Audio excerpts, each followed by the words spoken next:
Comment ça va la santé? Rapport. Eh ben viens, on va te soigner.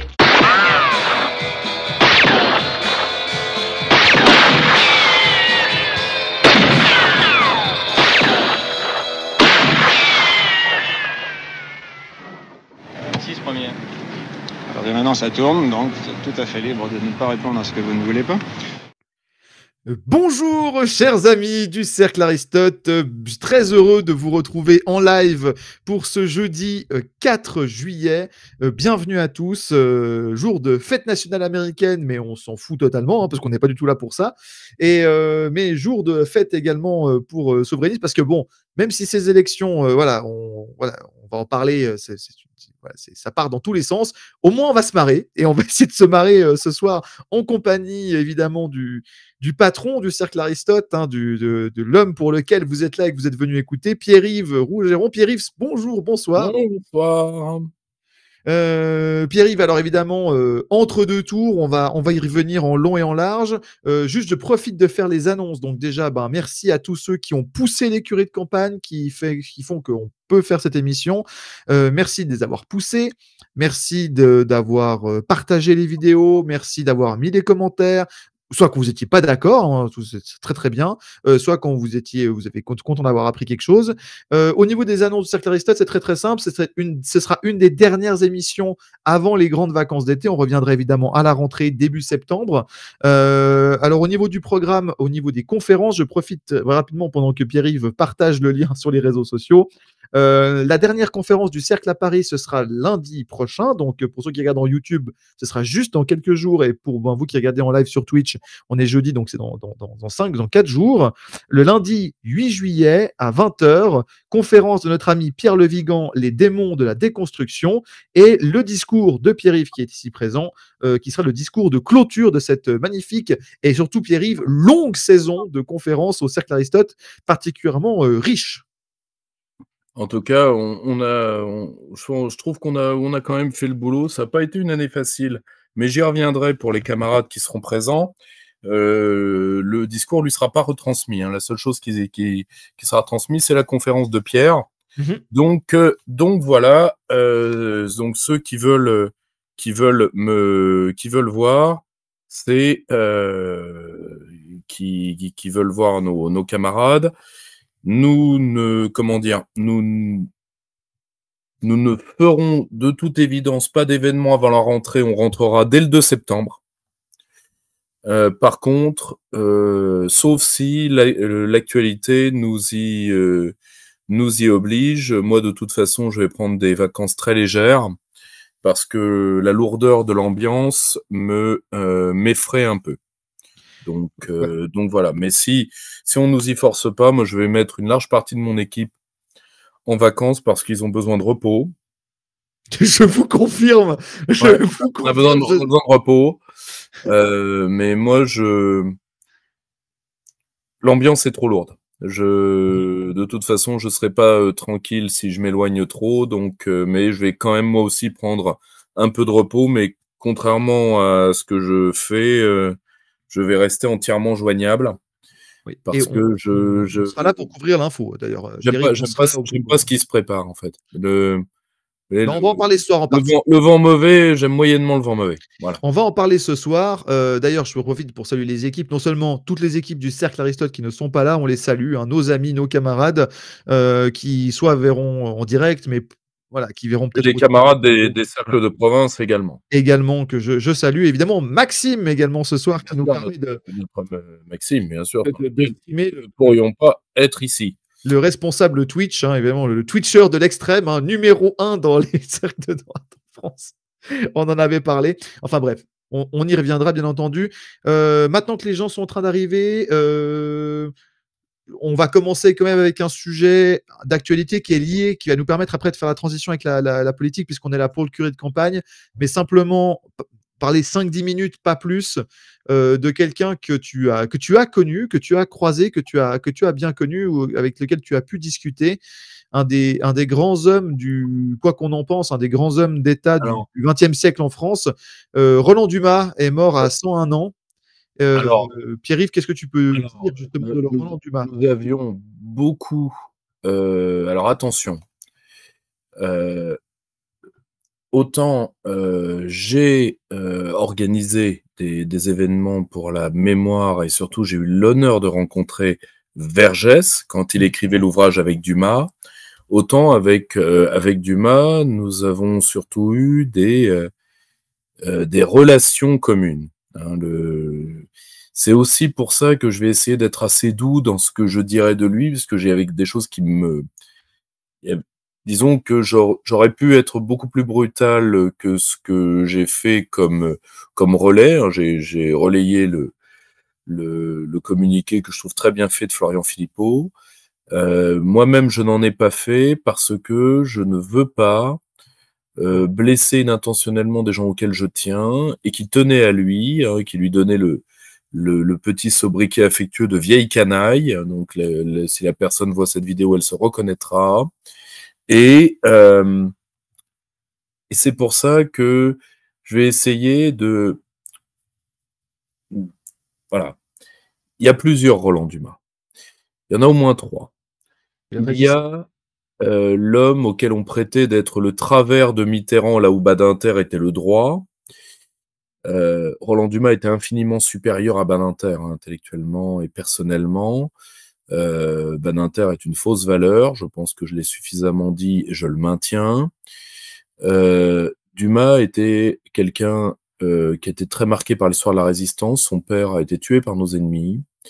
Déjà rien que pour ça, j'ai une inclinaison de cœur envers lui, de toute façon. Mort en 44, hein, on rappelle le père de Roland Dumas.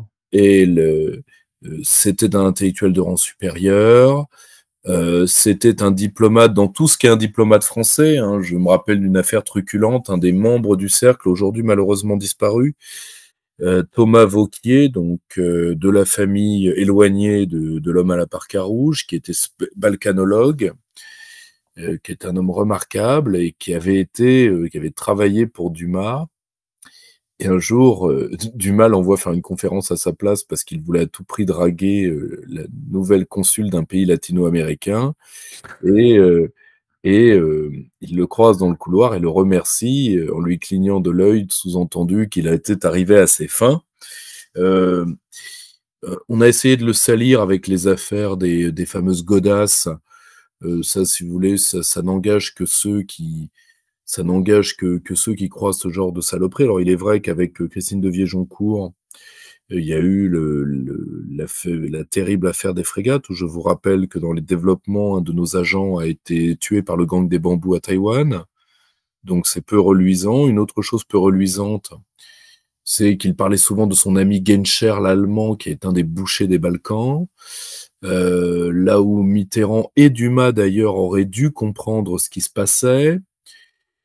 Dumas est un homme qui a tenté, dans les dernières années de sa vie, de se faire pardonner, à mon avis, beaucoup de choses.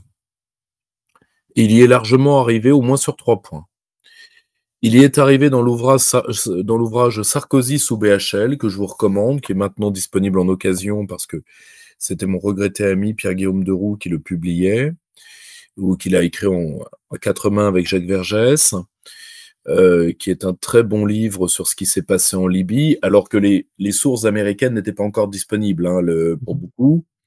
Il faudra attendre des travaux beaucoup plus lestés, comme ceux de Patrick Mbeko particulièrement. Mais c'était un défi lancé à la Sarkozy qui ne manquait ni de panache, ni de courage.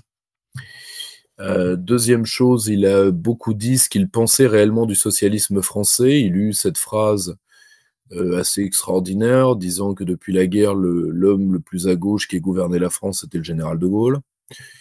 Et une autre qu'il en a convenu. C'est factuellement vrai, en fait. Ce qui est factuellement vrai.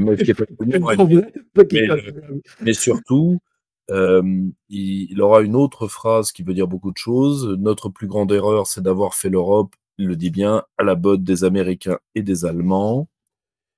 Donc, c'était un homme d'une parfaite lucidité, mais qui a été pollué par la Mitterrandie, qui polluait, qui avait beaucoup de miasmes.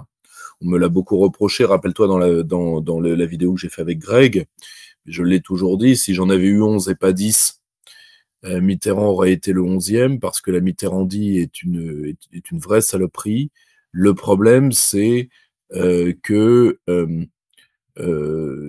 c'est un exercice difficile de jauger les quantités de plomb dans des gens qui sont plombés comme des cercueils. Donc, C'est-à-dire que c'est pas le pire, en fait. C'est-à-dire que c'est voilà, pas bien, mais c'est pas le pire. Voilà, ça m'aurait pas fait surseoir 10 minutes à sa punition, mais malheureusement,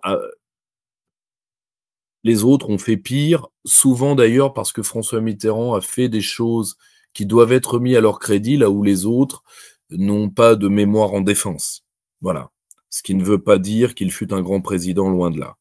Donc, si vous voulez, Roland Dumas, Rappelons qu'il était ministre des Affaires étrangères, hein, pendant ministre des Affaires de étrangères, mais Mitterrand. Pour les gens qui ne connaîtraient pas la carrière, bien donc sûr, alors, mais Roland Dumas a été ministre des Affaires étrangères de Mitterrand pendant pas mal d'années.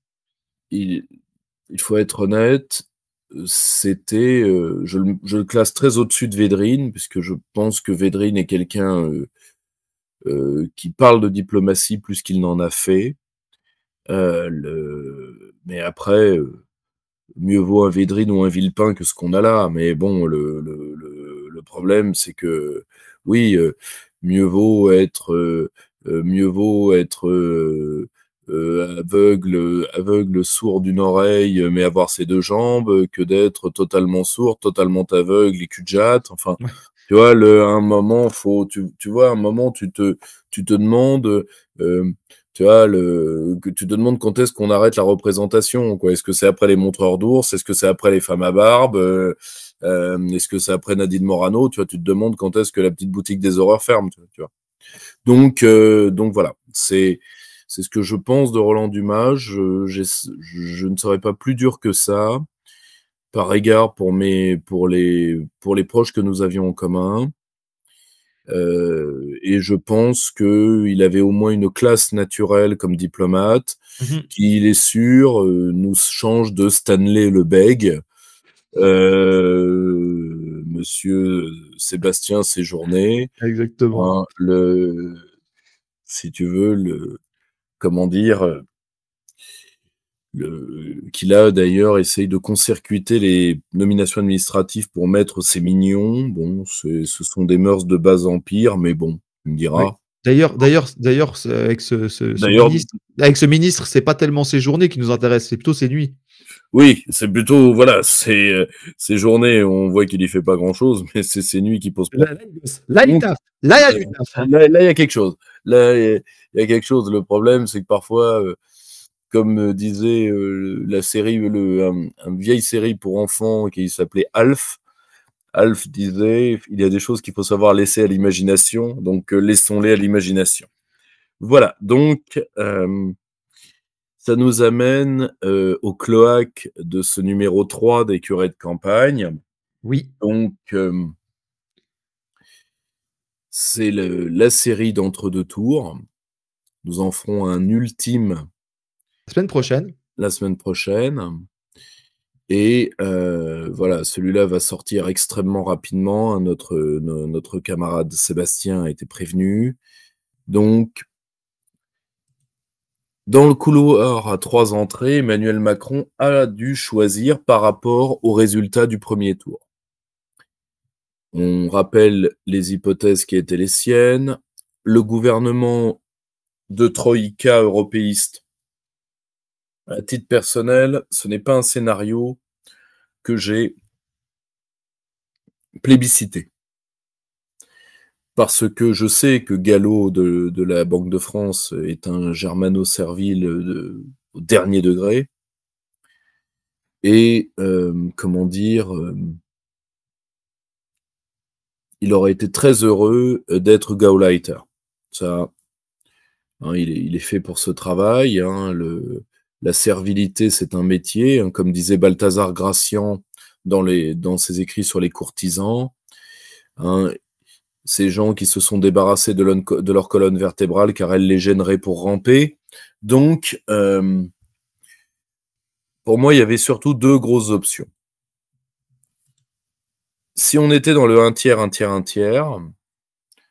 c'était la grosse coalition à l'allemande, c'est-à-dire United Colors of Bande de traîtres, et évidemment, d'entourer, comme le font certains serpents dont la spécialité est l'étouffement, la France insoumise, mais surtout son leader, Mélenchon, en utilisant les bêtises, certes, qui furent nombreuses, du personnage ces 2 dernières années, et de dresser cette digue contre le Rassemblement national.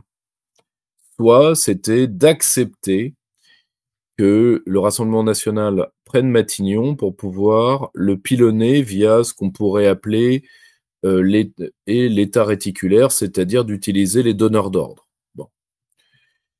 Comme le disait très bien Ursula von der Leyen, qui dans la cohue générale, personne n'a souligné qu'elle est maintenue, nous avons les instruments. Phrase qu'elle a prononcée à la nomination de Salvini, et évidemment, menace qui pèse toujours sur nous, très simplement. Donc, de toute évidence, Emmanuel Macron garde ces 2 ouvertures possibles, vu qu'il fait dire, alors attention, il peut faire dire pour voir comment ça passe dans l'opinion et pour pouvoir obtenir des réactions manipulatoires. Il fait dire qu'il négocierait à Matignon pour le Front jusqu'à 260 députés, c'est-à-dire près de 29 députés exactement, au-dessous de la majorité. Pourquoi le ferait-il? Déjà, pour faire partir le Rassemblement national avec un handicap. Tout simplement parce que ça obligerait pour ces 30 députés le Rassemblement national à prendre son surplus de voix dans la droite classique qui serait évidemment minorité bloquante sur les points fondamentaux. Pour but d'humilier le Rassemblement national, de le faire passer sous les fourches codines des républicains, qu'ils soient ciotistes ou non, et de pouvoir donner une impression d'immaturité politique du Rassemblement national, aidé par les médias à la botte, pour ensuite soit redissoudre dans 1 an ou dans 2 ans, ce qui n'est pas totalement impossible, mais j'y crois moyennement, mais ce n'est pas un scénario totalement impossible, soit de les pilonner suffisamment longtemps pour obtenir un écœurement, mais surtout un choc psychologique de leur électorat pour le renvoyer dans l'abstention.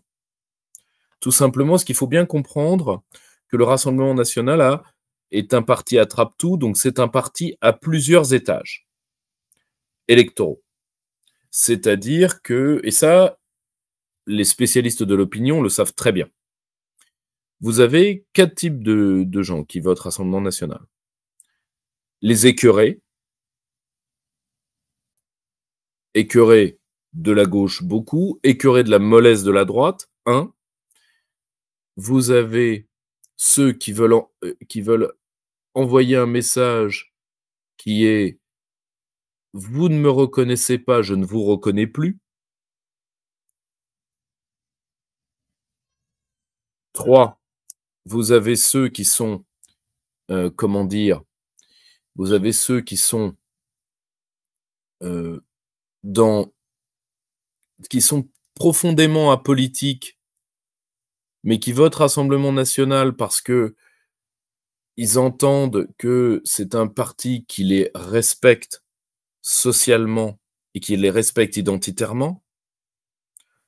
Il ne faut pas oublier que, par exemple, il y a énormément de gens à très bas revenus qui votent Rassemblement national, et ce sont des gens qui sont les mal-aimés de la société française. La gauche ne leur parle plus, ne veut plus leur parler, et ils le disent eux-mêmes. Les gens du Rassemblement national n'ont pas honte de nous, parce que ce sont des gens dont on a brisé l'identité sociale. D'ailleurs, Emmanuel Macron l'a très bien dit. Ils ne sont rien. C'est les descendants de François Hollande. C'est tout ça. Et le 4e groupe, qui est le groupe minoritaire, c'est l'extrême droite historique. L'extrême droite historique, je termine par elle parce que elle n'excède et elle n'a jamais excédé plus de 0,5 à 2% de l'électorat. C'est très simple, c'est l'électorat du Rassemblement national de 1974, sa fondation, jusqu'à la percée des années 80. Est-ce que tu parles des maigretistes là-dedans? Alors, les maigretistes, attention, les maigretistes n'ont jamais été un électorat. Les D'accord. maigretistes, c'est un groupe politique qui sont pour la plupart des gens qui ont été socialisés dans la droite radicale, qui ont été un lobby de droite radicale et qui ont essayé de s'autonomiser politiquement du Front National par Bruno Maigret, qui ont échoué, qui ont eu différentes stratégies d'entrisme. Hein, c'est nos pablistes à nous, hein, c'est nos pablistes Voilà, à nous. c'est ça. Enfin, pas à nous, mais c'est les pablistes du camp national. Mais Donc, ça mobilise entre 0,5 et 2% de l'électorat en France. c'est simple, c'était les scores de Bruno Maigret. C'est ça, l'extrême droite. c'est pour ça que je faisais la comparaison. C'est l'extrême droite historique, où vous avez un petit peu d'adjuvants cathos durs, les néo-païens, les nostalgiques des années noires, les nostalgiques de la guerre d'Algérie. Bon, autrement dit, vous avez la somme des gens qui sont sortis de l'histoire par la droite. Là où, par exemple, la lutte ouvrière, vous avez les gens qui sont sortis de l'histoire par l'extrême gauche. D'accord? Mais ça, si tu veux, voilà, c'est l'extrême droite française historique, dont je retire les monarchistes qui n'ont jamais, qui ont jamais dealé avec ça. Ouais. Quelle que soit d'ailleurs la branche des monarchos.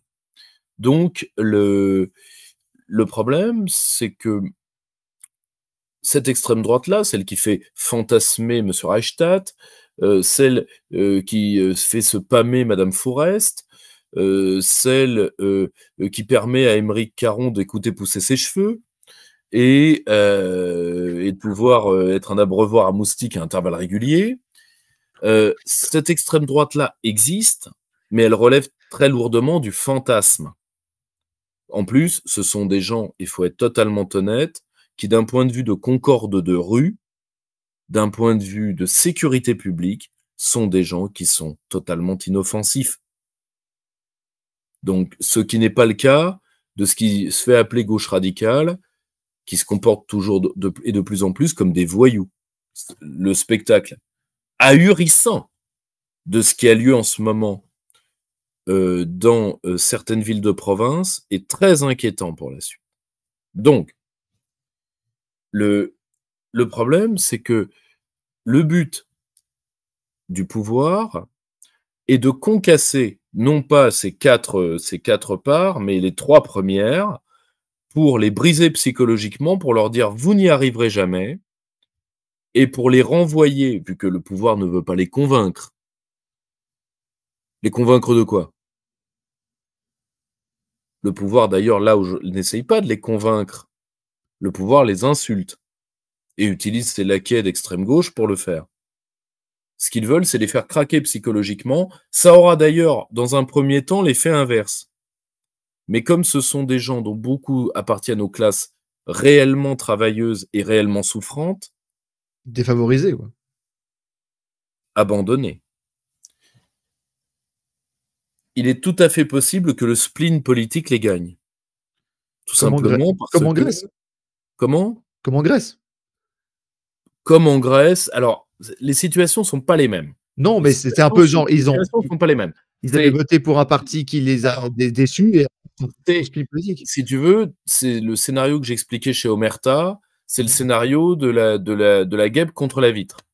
Toute personne qui voit ce que c'est l'été, quand un insecte est piégé chez vous et qui se tape contre la vitre jusqu'à en crever.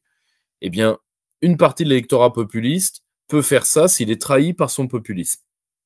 Ça, c'est tout à fait juste. Mais nous n'en sommes pas là.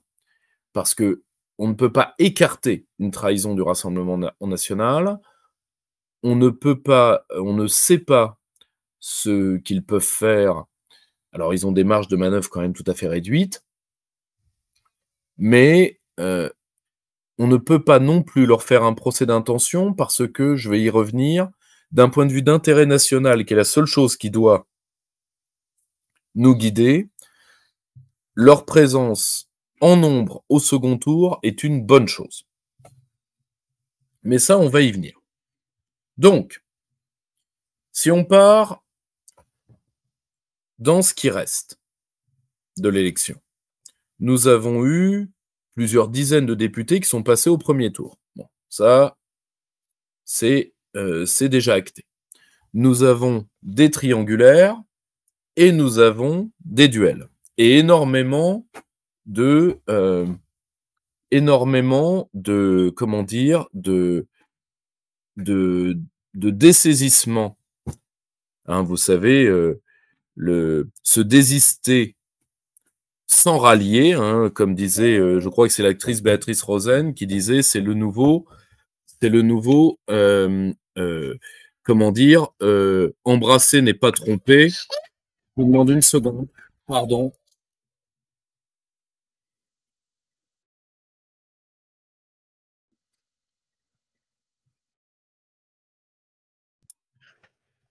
Voilà. On apprécie, hein.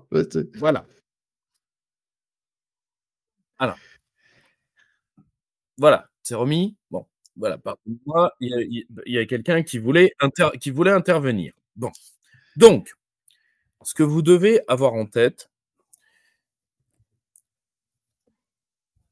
c'est que c'est Béatrice Rosen qui disait est-ce le nouveau embrasser n'est pas tromper? Certains diraient même sucer n'est pas tromper. Hein. Je reprends son expression, hein, elle n'est pas de moi. N'appelez pas les ligues de vertu, hein, n'appelez pas comment dire, les collectifs féministes, je n'y suis pour rien. Et en réalité, on voit quoi? On voit quelques renoncements macronistes pour la LFI, beaucoup de renoncements de la LFI vers Macron, très peu de renoncements des Républicains, je crois même qu'il n'y en a eu que 2, puisque les Républicains, alors je sais, tout le monde s'en fout, hein. Les Républicains peuvent faire ce qu'ils veulent. Les Républicains ne donnent pas, enfin, hésitent à donner une consigne de vote. On apprend que Madame Morano, qu'est-ce qu'on n'a pas entendu sur Nadine, va voter pour l'extrême gauche. Bah oui, mais elle a une amie noire. Voilà où en est la Castafiore.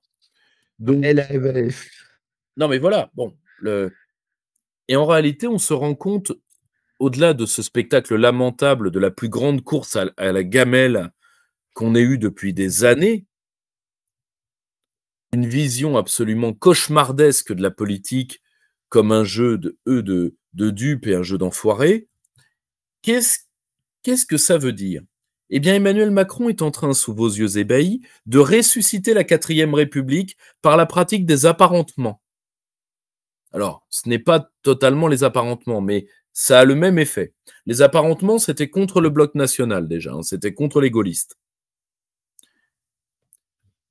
Eh bien là, tout pareil.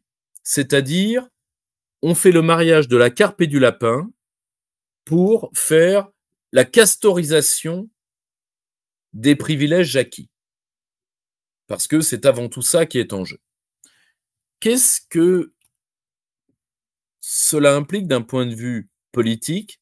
C'est que tout simplement, et c'est là où ceux qui veulent détruire la 5e République pour revenir à la pensée d'un régime d'assemblée sont des criminels, en plus d'être des imbéciles pour beaucoup. Vous voulez un régime pourri comme la 4e République? Vous l'avez. Vous l'avez. La 5e République était faite pour éviter ça. Mais comme on l'a détruite en changeant les 2/3 des articles de la Constitution, vous avez le retour de l'esprit de la 4e République, donc vous avez ce que vous vouliez. Il n'y a pas besoin de faire de 6e République, vous y êtes. Contemplez votre échec. Contemplez le désert du réel, comme dirait Morpheus. D'accord? Bien. Donc, ça, c'est l'aspect de crise politique générale. Et en termes de retour crise politique générale, on a vu le prédateur des femmes de chambre revenir également. Bah, Monsieur Strauss-Kahn est près du peuple souffrant. En plus, comme il a su, comme il sait que il y a au moins une femme de ménage parmi les élus sortants LFI, il s'est dit c'est ma chance. Pourquoi pas se caser? Parce que voilà, Dominique est un homme qui, dès qu'il y a une ouverture Dominique Latente. Donc voilà, en plus, lui, cet aspect de s'entrelacer politiquement lui rappelle des pluralités auxquelles il est beaucoup plus habitué. Et puis c'est un vrai homme de gauche. Il aime donner. Il aime Voilà, partager. il aime donner, il aime partager. Voilà, Il Dominique donne de sa Strauss-Kahn. personne. Voilà, Dominique Strauss-Kahn donne de sa personne, comme le disait la fameuse chanson parodiant Sœur Sourire, hein, Dominique Koenig. En tout chemin, en tout lieu, il est bon et généreux, il est bon et encore mieux. Je vous renvoie à cette superbe chanson, hein, qui nous la mettrons peut-être en description, qui, à titre personnel, me sort parfois de mes longueurs dépressives. Donc, maintenant, on en est même à faire revenir le banc et l'arrière-ban de la zombification politique. Monsieur Toubon, c'est-à-dire tous ceux, non pas qu'on pensait morts, mais qu'on espérait morts. Voilà, j'ai toujours détesté si vous voulez, je veux bien qu'on fasse des suites pourries, mais avec un minimum de recherche esthétique. Voyez les suites lamentables de Resident Evil, eh bien au moins, ça permet de passer une sympathique soirée sous acide. Là, on fait un film de zombies avec vraiment les moyens du bord, quoi. On me dit d'ailleurs dans les personnes de retour, bon, qu'il ne sera pas élu au vu des votes, puisqu'il est, je crois, quatrième dans sa circonscription, mais on m'a dit sur Et le donc, chat. il peut pas. Retour de Cahuzac. Ah, mais Monsieur Cahuzac, lui, a été sorti. Voilà. Mais Monsieur Cahuzac a toujours eu des Il a problèmes. osé se présenter. Il a osé se présenter. Ah, mais ça ose tout, c'est à ça qu'on les reconnaît. Mais surtout, Monsieur Cahuzac a toujours eu des problèmes avec les chiffres. Ça lui a déjà coûté bien des déboires. Il va pouvoir d'ailleurs retourner à ses livres de comptes. Je sais, je l'ai croisé dans un square en bas de chez moi. Qu'est-ce que vous faites là, Monsieur Cahuzac? Pourquoi on a le même banquier? Pardon. Disons que c'est un. Vous savez, il y a des hommes qui passent par Marseille, il y a aussi des hommes qui passent par Genève. C'est pas les mêmes. Donc, or, le grand problème que nous avons, c'est que ce spectacle lamentable, parce que toute la classe politique, il faut bien que vous compreniez une chose. Macron, lui, veut la terre brûlée parce que lui, de toute façon, il aime les ruines. Pas uniquement d'ailleurs celle avec laquelle il vit.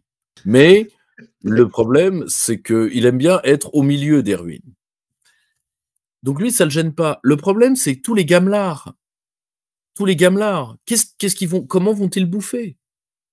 Et donc, c'est eux qui ont facilité la prise d'option du grand gouvernement central. Excuse-moi, Pierre-Yves, excuse-moi. Là, c'est le chat. C'est le chat. Mais là, je ne peux pas, parce que celle-là, tu vas l'aimer. Après, tu reprends où tu es, mais là, il y en a une excellente du chat. C'est notre ami Juju3737. Je la lis. Elle est excellente. Je cite, concernant la guerre en Ukraine, DSK aurait déclaré qu'il était prêt à recevoir les bombes russes. Je pense qu'il a aussi recueilli les réfugiés ukrainiennes. Ouais, mais très, très bon commentaire. Je voulais le signaler avant de passer à la suite. Parce que Or, le problème, tu vois, c'est que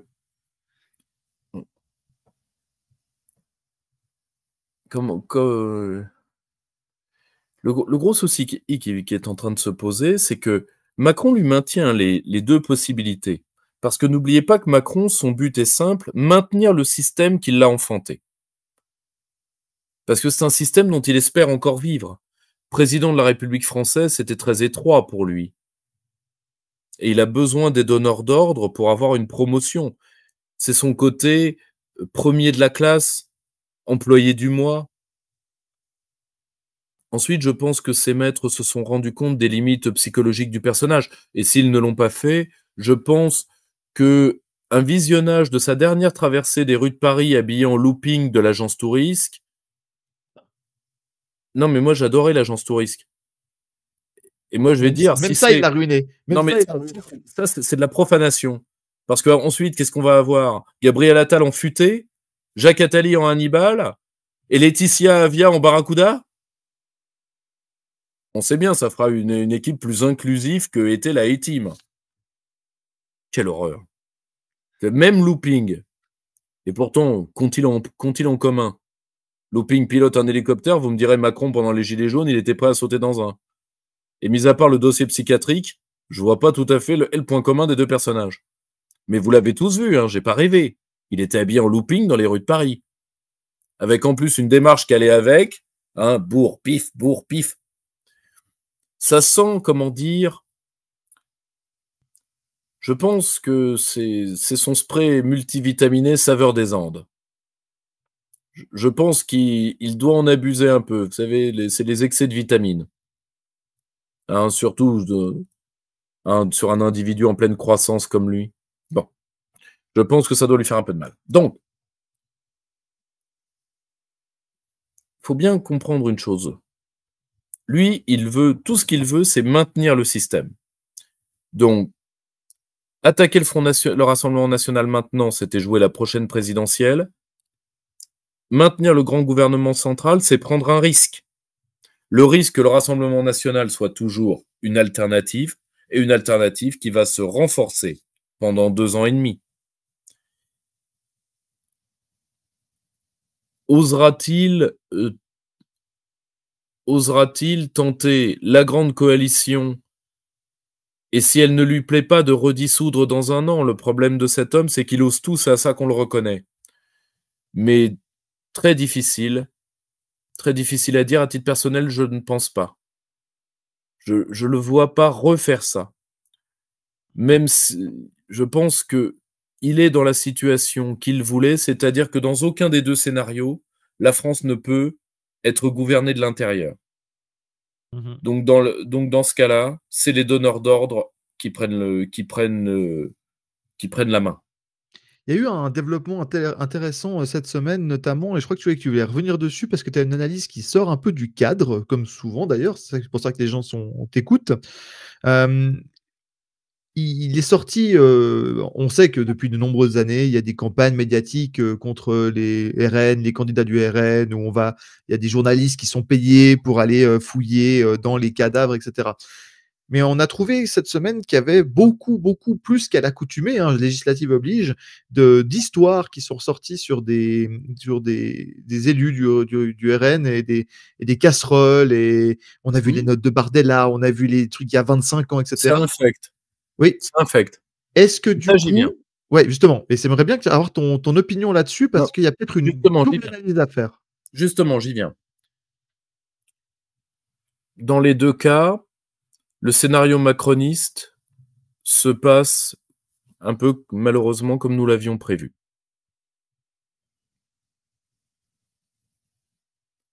C'est la logique des blocs rend la France ingouvernable. Il a ce qu'il voulait. Maintenant, il y a une autre chose qu'il a. C'est que maintenant, le corps social ne se recoagulera plus contre l'ennemi extérieur pendant un très long moment. N'oublions pas une chose. Emmanuel Macron n'a eu peur et n'a eu de crainte sur des mouvements sociaux qu'à 2 reprises. Les gilets jaunes et le Covid. Pourquoi? Et surtout les gilets jaunes à cause de l'effet de masse. Pourquoi? Parce que c'était des mouvements interclassistes et populistes. Le corps social se recoagulait contre l'ennemi extérieur. On peut dire l'ennemi intérieur, mais Macron ne se sent pas à l'intérieur de la nation France.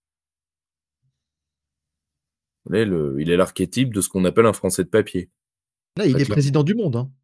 Voilà. Donc, c'est un fondé de pouvoir extérieur. Or, nous savons tous que les gilets jaunes sont le seul moment où il a eu réellement peur parce que comme tout despote, c'est un pétochard. Et ça, j'assume le terme despote sans problème. Je l'ai dit le jour de sa première élection. Rappelez-vous, c'était une vidéo où je disais « Il légitime par avance tout ce qui devra être entrepris contre lui ».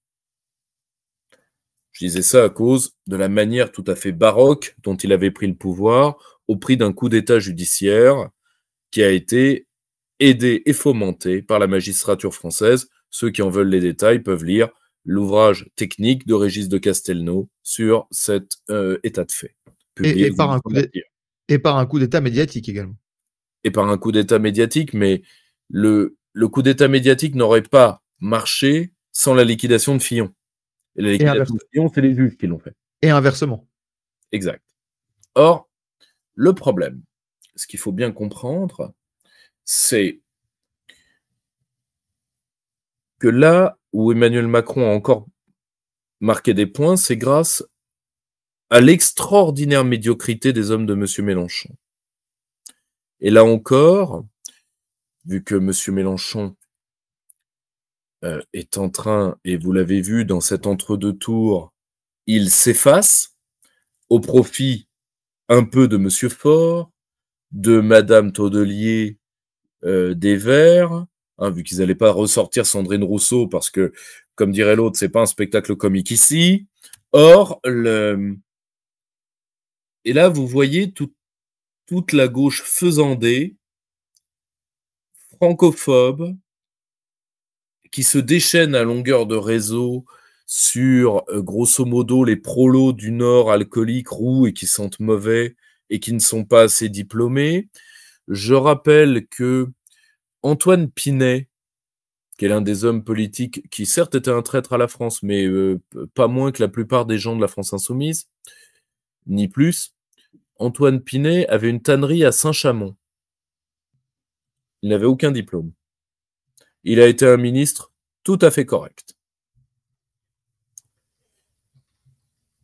Quand Pierre Bérégovoy a été Premier ministre, je n'ai pas souvenir que n'importe quel homme de droite l'ait déjugé parce qu'il fut un ouvrier non diplômé. Alors vous me direz, Bardella appartient à la petite bourgeoisie. Certes.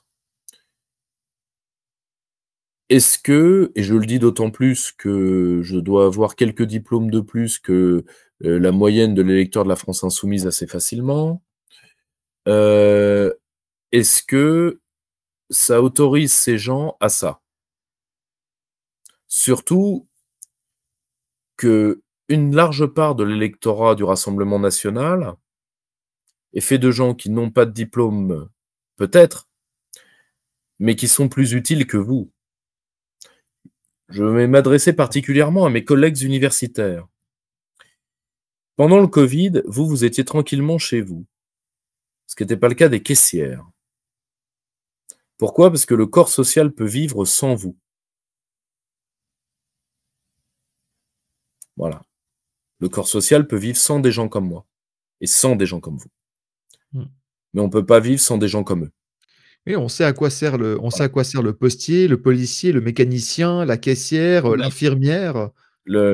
Par contre, Attention, je ne dis pas ça par anti-intellectualisme.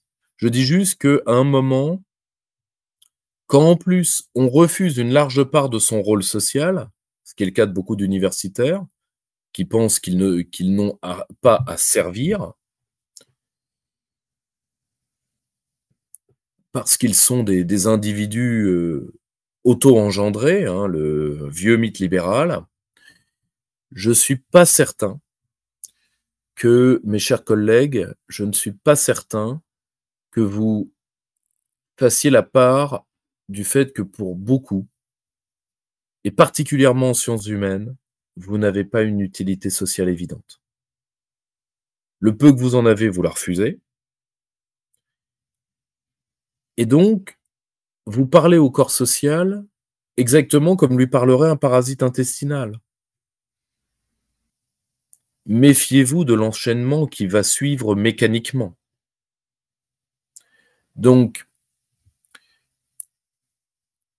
cette campagne qui suinte la haine sociale, qui suinte la menace, je rappelle qu'on a sorti des vidéos où on a des clips de rap, cette sous-culture d'analphabètes, disait Éric Zemmour, et il avait tout à fait raison, où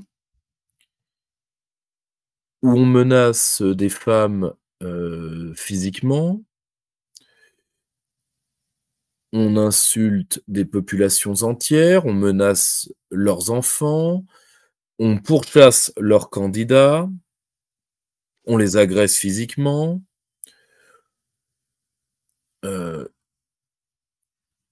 On se permet en plus des choses assez ignobles. Je pense à la créature mélanchoniste Rima Hassan. Preuve s'il en est que l'engagement de certains nationaux pour le pro-palestinisme ne sera jamais payé de quoi que ce soit. Moi, à titre personnel, j'ai toujours dit qu'il ne fallait pas s'en approcher, justement parce que la plupart des pro-palestiniens en France sont comme elle, c'est-à-dire francophobes au dernier degré. Alors elle me déplaît particulièrement parce qu'elle a trahi une phrase d'un homme que j'admirais beaucoup et que j'ai eu le privilège de connaître, qui était maître Jacques Vergès. Elle a balancé quand vos ancêtres ramassaient des glands dans la forêt, les miens faisaient des palais. Alors déjà, ses ancêtres à elle, donc ceux qui sont dans l'ancienne Palestine mandataire, non, faisaient pas beaucoup de palais. Hein, il y a une vision d'eux qui est quand même beaucoup plus, comment dire, misérabiliste, tout de même. Quand Jacques Vergès dit ça, il ne s'adresse déjà pas aux Français. Je rappelle que Jacques Vergès, c'est quelqu'un qui ment sur son âge pour entrer dans les forces françaises libres. Hein. Lui et son frère. C'est un homme qui le disait lui-même. L'idée que la France puisse disparaître m'était insupportable. Donc, si vous voulez, elle n'a pas le droit comment dire, de souiller la mémoire de Maître Vergès. Si vous voulez, c'est comme dirait Gandalf, garde ta langue fourchue derrière tes dents. C'est ta grima langue de serpent. Or, elle n'en a pas le droit, d'autant plus que cette phrase ne s'adresse pas du tout à la France, elle s'adresse au lobby colonial. Pourquoi? Parce que le lobby colonial, pendant le procès de Jamila Bouhired, qui sera la compagne de Maître Vergès, l'attaque sur ses origines en disant le chinois, le chinois, le chinois. Alors, il faut savoir qu'il est né en Thaïlande. Hein. Après, Jacques Vergès est un homme très particulier parce qu'il a 2 dates de naissance. Vous regarderez sur les documents le concernant. Il a 2 dates de naissance à peu près 1 an et demi d'intervalle. Donc, il serait né, en tout cas officiellement, en Thaïlande. Donc, et il dit à ces gens-là qui appartiennent au lobby colonial, mes ancêtres, donc ses ancêtres à lui, asiatiques. Or, entre l'histoire des Palestiniens et l'histoire de l'Asie millénaire, on ne peut pas mettre ces civilisations-là de manière équivalente. À un moment, il faut savoir rester un petit peu à sa place. Mais et en réalité, ça prouve que M. Mélenchon a lâché la bride et a lâché la laisse de ces créatures pour faire une campagne entièrement axée sur la francophobie. Ça tombe bien, vu que c'est l'un des seuls ciments de sa coalition. Pourquoi? Parce que M. Mélenchon le sait très bien. Sur les données sérieuses, le nouveau Front populaire ne fera rien. Absolument rien. Donc, il va ressusciter l'apo à crétin premier à gauche qu'on appelle l'antifascisme. Pourquoi? Alors, ils ont tenté une épreuve de crédibilité en rappelant le banc et l'arrière-ban des économistes de gauche, les Thomas Piketty et autres, pour faire croire qu'ils étaient crédibles. Ça, c'est un gage qui est donné par les hommes de M. Mélenchon à la partie de gauche libérale qui va dominer la coalition. Car je vous le rappelle, et M. Glucksmann l'a dit pas plus tard, a fait une analyse très rougeronienne, pas plus tard que ce matin à la radio, Jean-Luc Mélenchon n'est plus la force dominante de cette coalition. Je vous le cite je vous le paraphrase, mais la phrase veut dire ça. C'est vrai. D'où ce fameux programme où il y a des points qui sont censés faire plaisir aux gauchistes en s'attaquant aux riches, mais ça s'attaque pas aux riches, en fait. Le riche, il a une fortune qui est déterritorialisée aujourd'hui, on est d'accord? Là, vous vous attaquez juste aux gens qui bossent d'un côté et aux gens qui ont des rentes, ce que j'appellerais des rentes en... Je ne dis pas que ces rentes doivent être encouragées. Je dis juste qu'ils les perçoivent sur sol français, avec toutes les possibilités de les fiscaliser. S'attaquer à ces gens-là, c'est bien.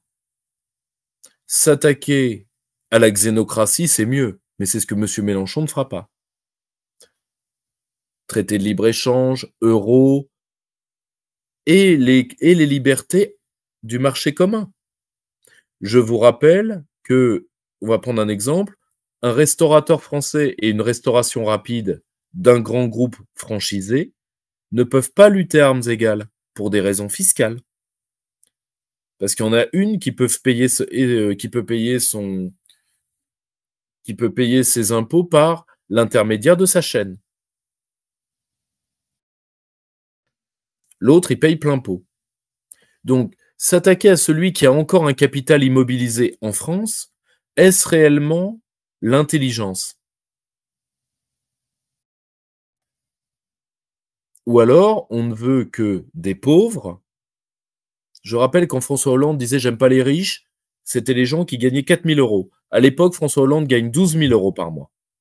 Je vous rappelle que quand le même François Hollande, qui est dans cette coalition, est allé voter avec sa demi-mondaine, celle-ci s'est pointée au bureau de vote avec un sac Hermès à 12 500 euros pièce. Comme disait Thierry Leluron à M. Fabius, en utilisant la voix de Jacques Brel, faut pas jouer les pauvres quand on est plein de sous.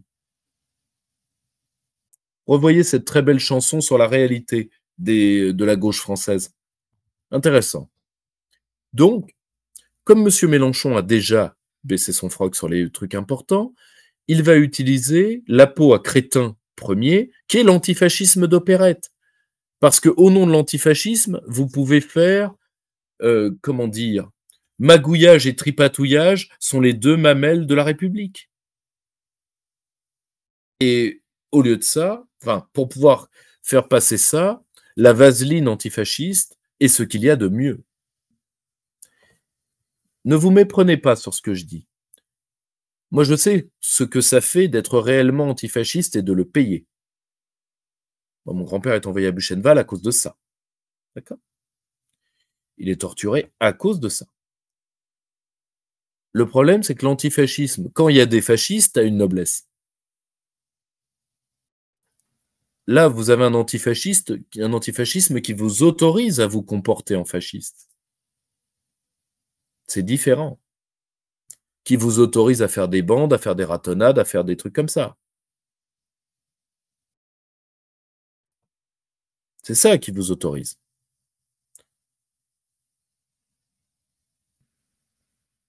L'antifascisme est une défaite de la pensée, profondément. Tout simplement parce que, petit point historique, tout État fort est accusable pour la gauche de fascisme. Le problème, c'est que le fascisme, c'est quelque chose de très précis. C'est un régime vitaliste qui est né de la brutalisation des sociétés européennes après la Première Guerre mondiale. Alors, je veux bien qu'on me dise, et ça pourtant la gauche n'ose même pas le faire, hein, que le néolibéralisme a brutalisé dans son aspect social et sociétal les sociétés. C'est vrai. Mais comme anticorps, les corps sociaux ont sécrété un populisme. Le populisme n'est pas un fascisme. Le fascisme, c'est quelque chose, là encore, de précis, qui n'appartient pas à la psychologie politique, comme le populisme, qui appartient à la science politique stricte et à l'histoire des idées politiques, c'est-à-dire un phénomène strictement italien, qui termine l'unification italienne. En réalité, le fascisme italien clôt la période qui commence avec Garibaldi. profondément.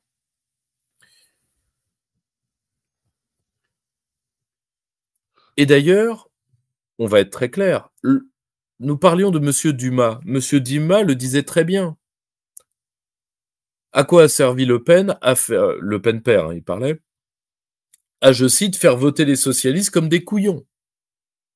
Comme dirait Jospin, le hibou hyperthyroïdien de l'île de Ré,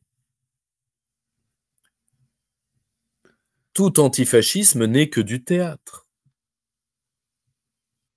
Jospin, hein, il est bien placé pour le savoir, c'est un ancien OCI. Hein. Donc, et M. Mélenchon, qui vient de l'OCI comme M. Jospin, le sait très bien. Bien sûr qu'il le sait bien.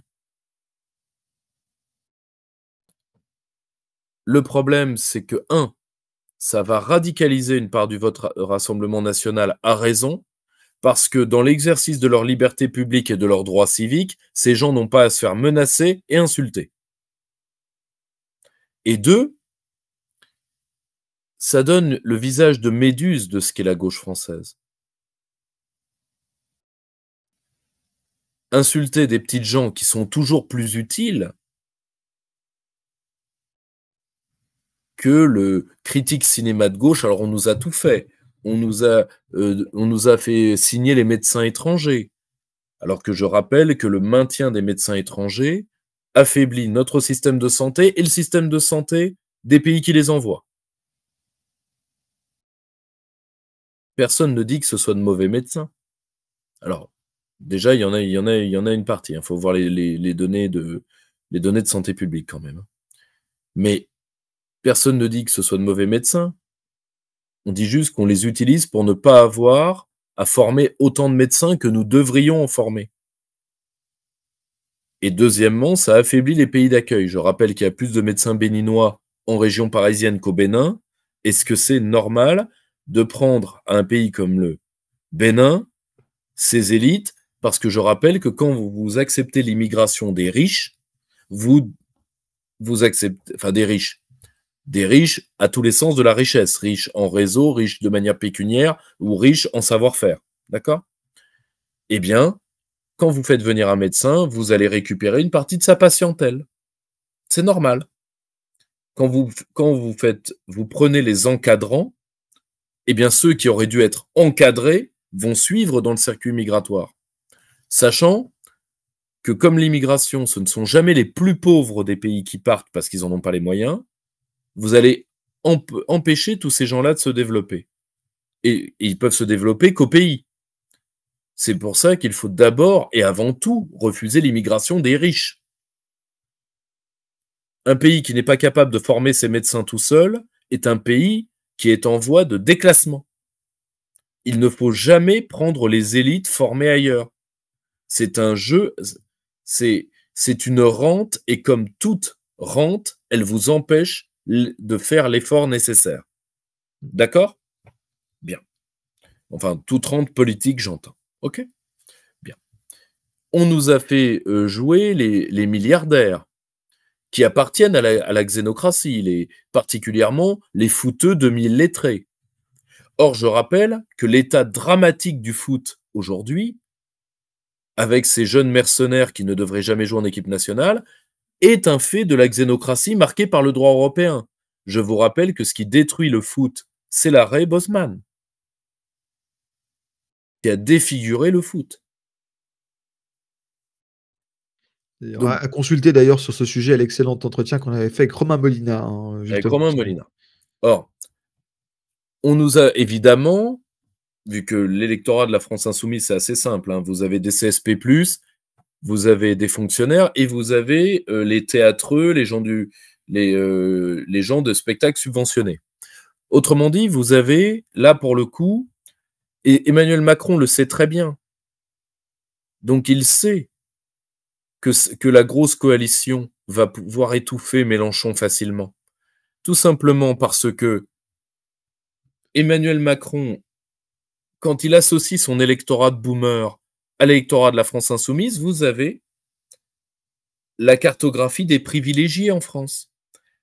Et c'est là où la droite se trompe complètement. La droite pense que c'est salarié du public, salarié du privé. Pas du tout. La nomenclature française est la suivante. Vous avez les gens qui ont des équivalents de statut. Donc, salarié de grand groupe, plus haute fonction publique, à laquelle vous additionnez une partie de la fonction publique intermédiaire qui, par effet de cliquer parce qu'elle est diplômée, pense qu'elle appartient à la haute fonction publique. Cas typique, les profs. Et vous associez ça à l'électorat d'Emmanuel Macron, donc aux boomers. Et là, vous avez le bloc privilège. Ce qui tombe bien parce que le boomerisme mental atteint les cadres plus jeunes de ces catégories privilégiées. C'est eux les héritiers de la pensée des boomers, en fait, profondément. Or, en face, quelle jonction vous avez? La petite fonction publique, les artisans, commerçants, chefs d'entreprise, et le salariat. Le salarié du privé, voilà. Et le salariat du privé, plus tous les travailleurs pauvres. Et, comme dirait l'autre, comme disaient les marxistes, creuse, vieille taupe, nous sommes en train de creuser, particulièrement chez les profs et dans la fonction publique intermédiaire, de réveiller les idées nationales d'une partie de cet électorat-là. Et pour ça, il faut pousser. Mais vous voyez, en réalité, vous avez le mortier du barrage de castorisation, c'est le mortier des privilèges. C'est aussi simple que ça. Et c'est pour ça là, vous avez une espèce de sous-débile qui a dit « Le Front National va détruire les séries ». Oui, les séries françaises, c'est de la merde. Alors, le Front National ne fera rien contre les séries, et deux, il faudrait peut-être lui en vouloir, d'ailleurs. Parce que, malheureusement, les séries françaises, c'est lamentable. Lamentable. Là où les Français sont bons, je le maintiens, c'est le jeu vidéo et l'animation. C'est là où les Français sont très bons. Mais en cinéma, on doit refaire beaucoup de choses. Et en série, bon.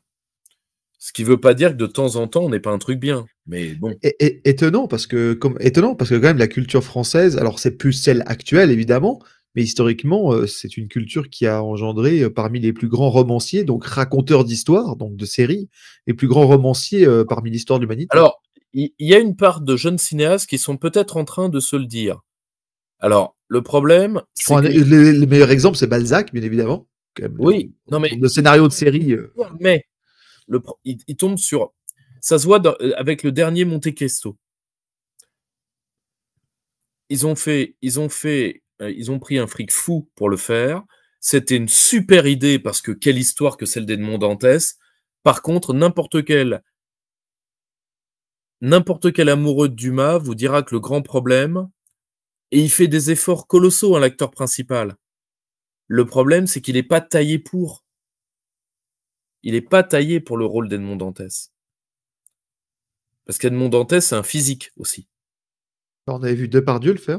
Et c'est si vous voulez, et le problème, c'est qu'on a de jeunes acteurs qui sont d'un côté, alors, mais néanmoins, je pense qu'il faut quand même soutenir même ce film-là parce que la veine est bonne. Bon, il y a encore bien des trucs à faire, mais la veine est bonne. Tu vois, c'est comme le coup des Trois Mousquetaires.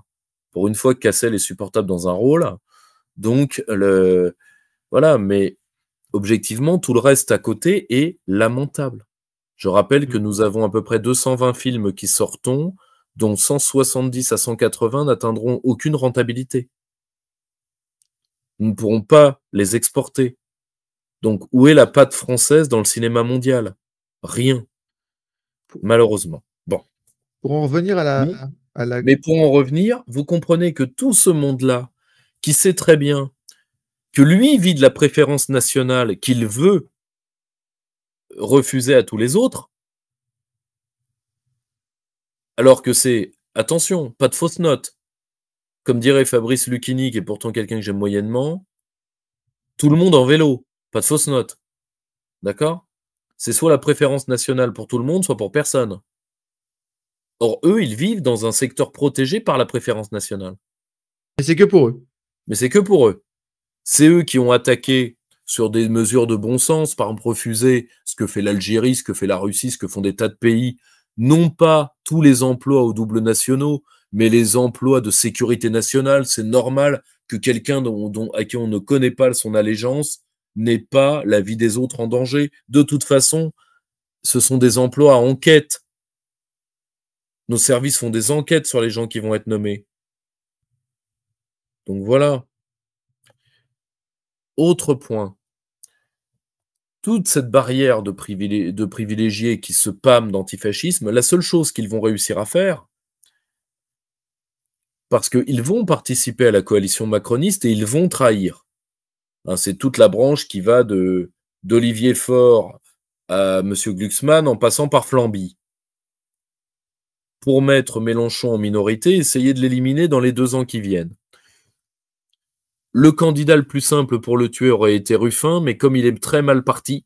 Or, le problème, c'est que comme lui ne sera peut-être pas un bon candidat, ils en trouveront bien un autre pour flinguer le vieux. Après, la peau de l'animal est dure à avoir, hein, ça, mais de toute façon, c'est pour ça d'ailleurs que Mélenchon a trahi, a une nouvelle fois baissé son froc devant Macron. C'est pour qu'on l'épargne, pour qu'on le laisse faire un tour de piste en plus.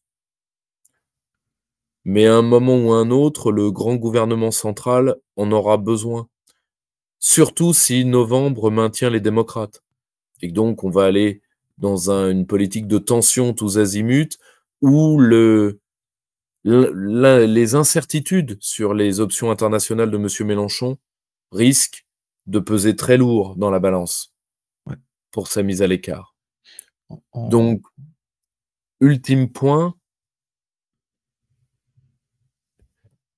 l'antifascisme du propos de ce soir, qui a été que vous aurez vécu le fait que maintenant l'antifascisme n'est rien de plus que le paravent à des magouilles sordides.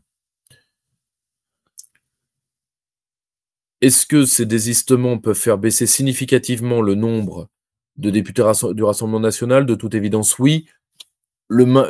Au-dessous des 150, 160, non. Mais il est possible, parce qu'il ne faut pas oublier que nous sommes dans une législative déconnectée des présidentielles, donc une législative clivante, qu'une partie d'abstentionnistes, parce que n'oubliez pas une chose, hein, les abstentionnistes, souvent, ont le même diagramme politique que les votants. C'est-à-dire, contrairement à ce qu'on pense, le mec qui s'abstient, s'il veut aller voter, il va entrer dans les cases des votants. Si vous voulez, vous n'avez pas, je ne sais pas, 10 millions, enfin 3 millions d'animalistes qui vont aller d'un seul coup faire 3 millions de voix animalistes. Non.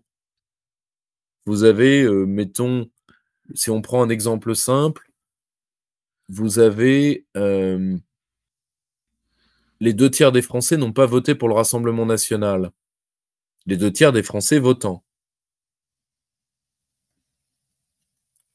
Mais le problème, c'est que moins d'un quart a voté pour la LFI. Vous voyez ce que je veux dire?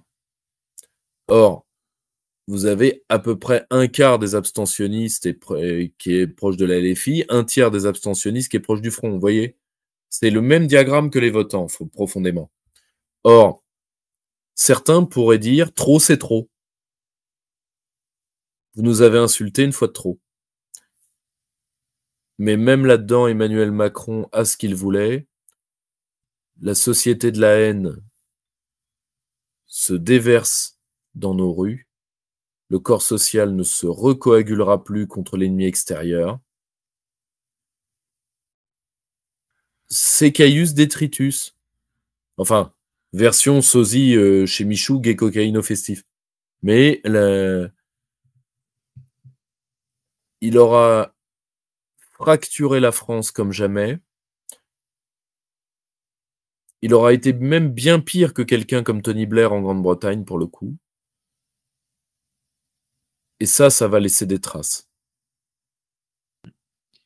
Il est en train de défigurer le pays, et ça, malheureusement, rappelez-vous, je crois l'avoir dit un jour, malheureusement. J'avais dit maintenant, l'élite française, elle est comme tous ces sales types qui balafrent une nana Quand elle les quitte. quand elle les quitte. Ils ont décidé de faire des actes définitifs. Ouais. Les germes de la fin de la concorde civique et de la paix publique sont déjà plantés. Et d'ailleurs, Ce sera le dernier cadeau d'Emmanuel Macron. Oui, bah d'ailleurs, à ce propos, en parlant d'Emmanuel Macron et de risque de rupture de la concorde civique, il y avait un commentaire très intéressant, j'aurais aimé avoir ton avis dessus, de notre ami Bounia7563 qui dit un arrêté instituant une zone protégée militaire autour de l'Élysée vient d'être publié hier au journal officiel. Info. Ouais, et en même temps, on vous dit que les antifas vont converger vers l'Assemblée nationale, quel que soit le résultat de dimanche. Vous voyez, on fait monter la tension, sidération, peur, tout. Vous savez, en réalité, il faut pas oublier que pourquoi vous voulez faire peur à une population? Oui, c'est que pour qu'elle vous craigne. Oui, d'accord, ok. Mais c'est quoi le premier... On va voir ça avec une analogie sur les films de mafieux.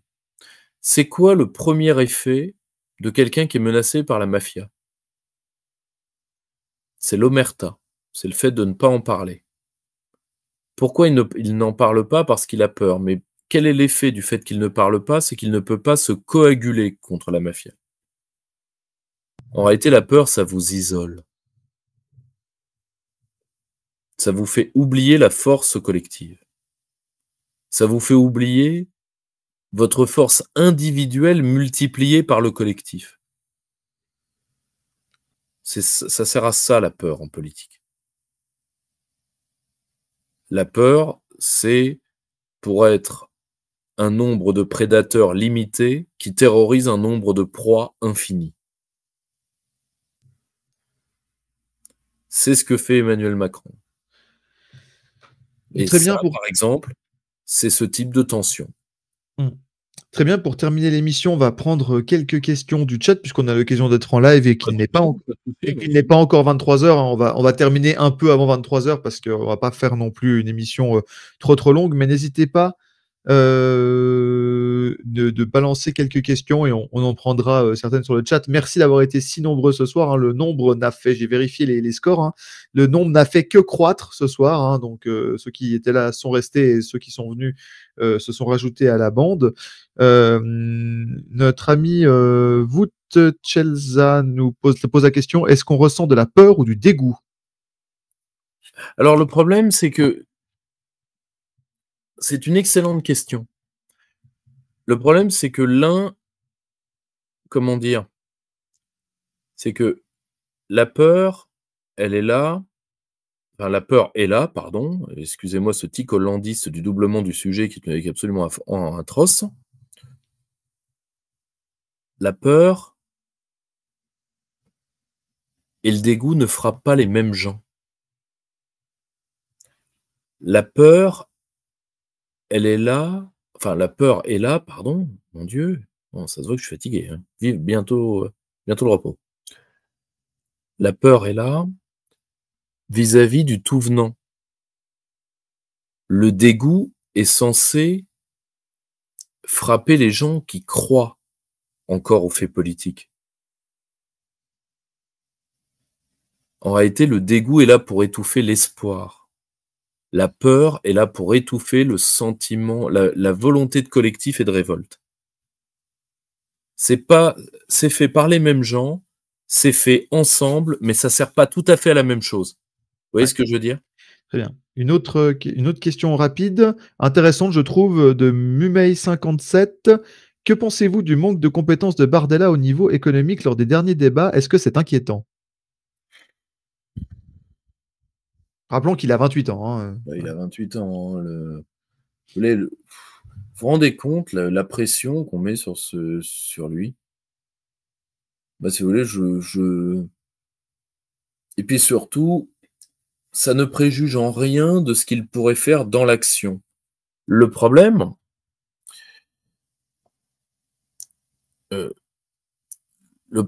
c'est que qu'on fait des débats uniquement sur le vide. Et c'est très dur de débattre dans le vide. Très dur. Je vais vous donner un exemple tout bête. Allez, on va parler d'économie. Allez. Ok. On va parler d'économie, c'est très cool. On lui a fait parler de quoi, Bardella?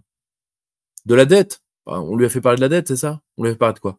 Vous vous rappelez? Est-ce que quelqu'un se rappelle? Au passage, quel sujet économique la France maîtrise encore? Alors, on va prendre les leviers économiques les uns après les autres.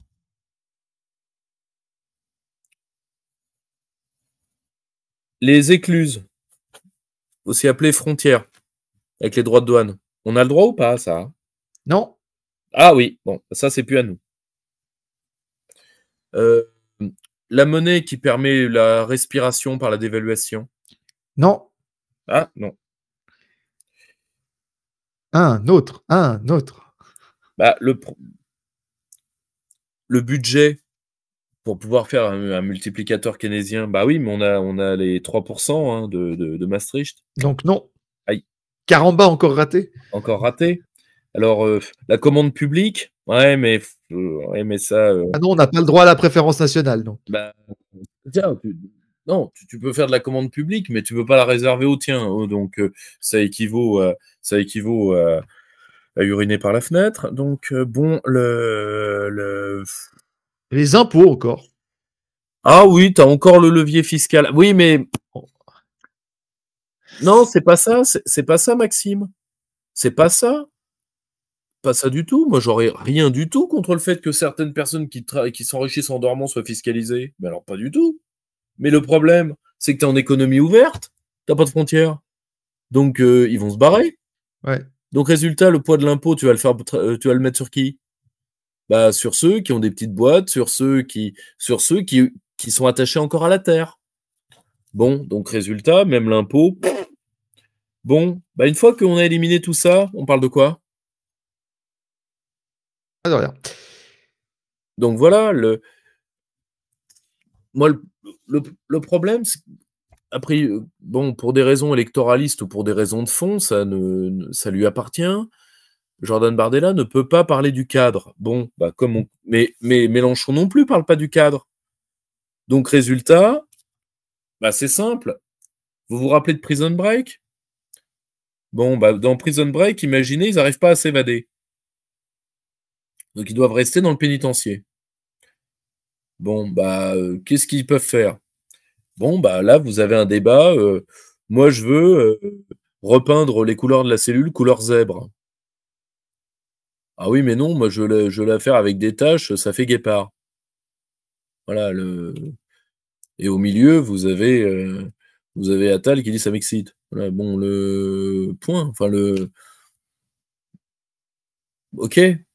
Bah, voilà ce que c'est un débat d'économie à la française. Vous n'êtes pas dans les débats qui ont lieu en ce moment en Grande-Bretagne. Vous êtes 3 crans au-dessous. Or, le problème, c'est que, voilà, qu'est-ce que vous voulez qu'ils vous disent? On est d'accord tous sur le fait que le cadre ne doit pas changer. Bon, bah c'est chacun amène son pot de peinture pour les barreaux de la prison. Et ça, c'est très dur. Comment dire? Débattre de rien, c'est très dur. C'est très dur parce que c'est un championnat international de drosophilie. Vous voyez ce que c'est la drosophilie? Oui, on encule les mouches. Alors, Voilà. du coup, je pose la question parce qu'il y a beaucoup de questions sur le chat. Évidemment qu'on n'aura pas l'occasion de les prendre. De toute façon, une dernière FAQ avant les vacances arrivera, donc n'hésitez pas à écrire vos questions au Cercle Aristote. Elles seront prises et Max ou une autre personne se fera plaisir de faire cette vidéo avec Pierre-Yves pour conclure l'année. Et j'en prends une dernière avant de conclure cette émission parce qu'il commence à se faire tard également. Alors, mais au moins, elle a un aspect à la fois rigoureux dans l'analyse, mais tu vas voir, mais avec un potentiel positif. Et donc, comme ça, on va pouvoir terminer quelque chose de plutôt positif. En tout cas, on va voir. C'est une question de Le Dauphinois 38. Est-ce qu'après les élections et après que les gens auront été déçus par le RN, est-ce qu'il y a une chance pour que certains électeurs se tournent désormais vers des petits partis, notamment souverainistes, au vu du vide politique actuel? Alors, ce n'est pas du tout interdit de le penser, de toute façon. Je vais vous dire 2 choses parce qu'il faut et c'est une idée, je crois, de toi, de toi, Max, ou de toi, Nico? Du fait que je devais, conclure plus positivement certaines de mes C'est une idée de, je pense, l'ensemble des membres du cercle Aristote. bon, le le eh bien, il y a des choses très positives dans la situation où nous sommes. Premièrement, la force du Rassemblement national fait que beaucoup des projets les plus terribles de Macron contre la France, contre notre force de frappe, contre notre siège à l'ONU, contre sur l'escalade militaire avec la Russie, tout cela risque d'être retardé, voire grippé. Et gagner du temps dans la situation qui est la nôtre, ce n'est pas rien, particulièrement si nous pouvions en gagner jusqu'à novembre. Ce serait déjà beaucoup. Parce qu'en novembre, une partie des projets de ces gens-là peuvent prendre un sacré coup dans le tarin.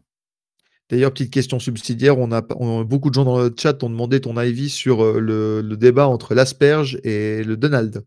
Bah, c'est très juste, je vous le dis rapidement. Oui, très rapide, hein, c'est pas le but de Je vous le dis l'émission. rapidement. Bon, on a déjà fait le journal de la maltraitance sur personnes âgées que vit cet homme. J'ai vraiment un mal fou à dire du mal de l'asperge parce que c'est, si vous voulez, c'est glauque. Enfin, mon père est gériatre, donc de la maltraitance sur vieux, j'en ai trop vu. Donc là, on est face à un gros souci qui est simple, c'est que je pense sincèrement qu'il voulait faire invalider le ticket, que le Parti démocrate voulait faire invalider le ticket après la convention démocrate, pour que ça se passe plutôt bien. Là, ils vont être obligés de le débrancher en pleine lumière. Alors après, Kamala Harris, même l'option Michelle Obama est de retour. Il y a également, je crois, un des gouverneurs démocrates qui serait en lice. Là, de toute évidence, ils peuvent pas renvoyer l'asperge tel qu'il est. Ah, c'est impossible. Le, On va le renvoyer 4 ans, c'est pas alors, vous me direz, après la convention, est-ce que c'était possible? Juridiquement, oui, nous avons un cas précédent, qui était un candidat démocrate, mais lui, il était mort. Bon, vous me direz, médicalement parlant, Joe Biden est encore en vie, cardiaquement, oui. En termes d'encéphalogramme, ça reste quand même à démontrer, et je pense que n'importe quel médecin assurerait au nom de la sécurité nationale que c'est une charge trop lourde. Et je le dis sincèrement, ça donne une... En plus, Donald Trump a eu quand même, pour qui a regardé le débat, a eu l'élégance de ne pas lui marcher dessus, ce qui se serait retourné contre lui. Mais de toute évidence, on est à la limite de l'abus de faiblesse. À un moment, il faut que ça s'arrête. La seule chose, c'est que le camp de la guerre a besoin de l'asperge, le camp de la guerre a besoin de se maintenir. Là, j'ai vu le plan de Trump sur l'OTAN. S'il met ça en œuvre, il y aura du monde au chaume-du. Hein, Il va y avoir du sport. Donc voilà. Et donc, du coup, pour conclure, c'est ça. Donc voilà, c'est que nous pouvons. les souverainistes doivent tenir jusqu'à. Je ne dis pas que nous pouvons les vaincre. Je dis que nous pouvons les. C'est lors de l'attaque de Poudlard, où c'est McGonagall qui dit ça. Ça ne veut pas dire que nous ne pouvons pas le retarder. Mais c'est ça, en fait. Et nous pouvons les retarder. Ensuite, si vraiment, et c'est une possibilité que nous ne pouvons pas écarter d'un revers de main, il y a trahison, eh bien nous devons être prêts. C'est pour ça que je veux que nous marchions tous ensemble, que nous évitions les divisions et que nous essayions de construire des choses ensemble dans nos différences. Je participerai aux assises de la souveraineté qui se tiendront en septembre. Et Très j'espère importante, un rappel. Est-ce qu'on a déjà les dates, Pierre-Yves? Très importantes, les assises de la souveraineté. ce sera la 2e semaine, de toute évidence, ce sera en région parisienne. Or, je veux réellement qu'on parle de projets concrets pour qu'on puisse ne pas multiplier les groupes, les sous-groupes, etc. Je pense qu'on a besoin tous de se parler, de se retrouver, parce que dans l'état où est le pays, nous n'avons pas le droit de flancher, même si le cœur parfois n'y est plus. Voilà, c'est aussi simple que ça. Donc, ça nous aura... Voilà, c'est aussi pour ça que j'espère que beaucoup de députés souverainistes seront sur les masses qui seront élus par le Rassemblement national. Il y a au moins 5 députés ouvertement qui sont quand même, je pense, des souverainistes sérieux. Vincent Cousdière, Maxime Amblard, Charles-Henri Gallois, Gerbert Rambaud et Guillaume Bigot. Au moins, j'espère que ceux-là passeront. Et D'ailleurs, si vous pouvez voter pour eux, si vous écoutez le chat et dans les circonscriptions, on n'a jamais été des fans du RN ici, mais par contre, si vous pouvez le faire, ben voilà. Si vous voulez le faire, faites-le. Moi, je Voilà. donne pas de consignes. Je vous dis que si moi Bien je entendu. pouvais voter pour un de ces 5-là, je le ferais. Malheureusement, c'est pas ma circonscription. Et donc voilà, c'est aussi simple que ça. Nous n'avons pas le choix, nous devons. C'est le terrain qui détermine la mission. Là, nous avons des camarades qui sont en première ligne, il faut les soutenir. Quelles que soient les options. Ensuite, quelles que soient nos différences en plus. Ensuite, s'il y en a qui trahissent, ben, il y en a qui trahiront. Mais les messages passent. Maintenant, une partie de l'opinion française voit ce que c'est l'Union européenne, voit ce qu'est la réalité d'une vie politique sans souveraineté, c'est-à-dire du théâtre et de la magouille. Et on peut terminer avec cette image, justement, tu disais, on peut terminer cette émission sur cette image, je l'aime bien, c'est que des fois, vous savez, dans les films ou dans les romans, dans les histoires pour enfants aussi, il y a par exemple le protagoniste, le héros qui est poursuivi par une créature géante, et en fait, elle ne battra jamais le géant, par contre, elle peut le fuir suffisamment longtemps pour qu'elle s'effondre sur son propre poids, en fait. Oui. C'est un peu ça l'idée, c'est que la structure est tellement lourde. Alors, il y a ça, mais aussi, là, pour le coup, je vais dire, je pense sincèrement qu'à un moment, il y aura un véritable affrontement. Mais... David Goliath. Mais premièrement, ça va être de la guerre asymétrique, donc c'est nécessairement de la guerre longue. Je pense sincèrement qu'il y aura un véritable affrontement à un moment ou à un autre. Mais, pour l'instant, nous devons être dans la manœuvre tactique. Pourquoi? Parce qu'il faut être honnête, vous avez une part de l'électorat qui est un électorat d'anti-France, qui utilise en plus tout ce qui est objectivement du colonialisme étranger, donc les décoloniaux, les gens comme ça. Une part des boomers qui sont anti-France aussi. La jonction des deux, pour l'instant, est un mur qui nous résiste au profit de la xénocratie, parce que tout ça, ce ne sont que des employés. Hein. Tout ça, c'est les cons qui sont l'armée légère des méchants. Voyez ? L'armée de réserve du capital. C'est l'armée de réserve. Mais à un moment ou à un autre, il y aura un frontal beaucoup plus lourd. Mais le temps n'est pas encore venu. Et ben on sera là pour le commenter et éventuellement participer, en tout cas rester actif sur les réseaux du Cercle Aristote, même durant l'été. Hein, on va continuer à travailler, faire un peu plus de fond, même si les législatives seront passées. Comme on vous le dit, on vous donne rendez-vous la semaine prochaine, soit en direct, soit sur la chaîne YouTube, pour le dernier curé de campagne de ces législatives 2024. Merci à tous d'avoir été très nombreux ce soir pour un soir de juillet. On a souvent des choses plus importantes à faire, mais aujourd'hui, merci d'avoir été présent. Merci à tous ceux qui ont donné, qui se sont abonnés, qui ont offert des abonnements, qui ont offert des primes.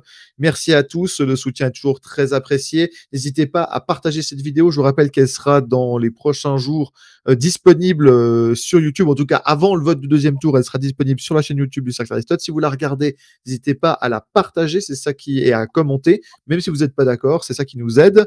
Je remercie évidemment notre Maxime National encore pour ce soir pour l'émission. Il a été particulièrement excellent ce soir sur le chat. Et oui, et merci à Pierre-Yves qui, de nouveau, a pris de son temps et de sa vie de famille, qui est, on va dire, voilà, qui est une lutte, voilà, dans les tranchées de tous les jours. Et pour nous faire vivre cette émission, je vous souhaite une excellente nuit. Et puis, de toute façon, si Dieu nous prête vie, comme on dit l'expression, on se retrouve la semaine prochaine pour le curé de campagne numéro 4 et éventuellement une vidéo FAQ afin de terminer cette saison au Cercle Aristote. Merci à tous. Très vite. Chers camarades, si tu veux plus de contenu, de réinformation, d'éducation populaire et de formation intellectuelle, n'hésite pas à faire un don sur notre page Tipeee.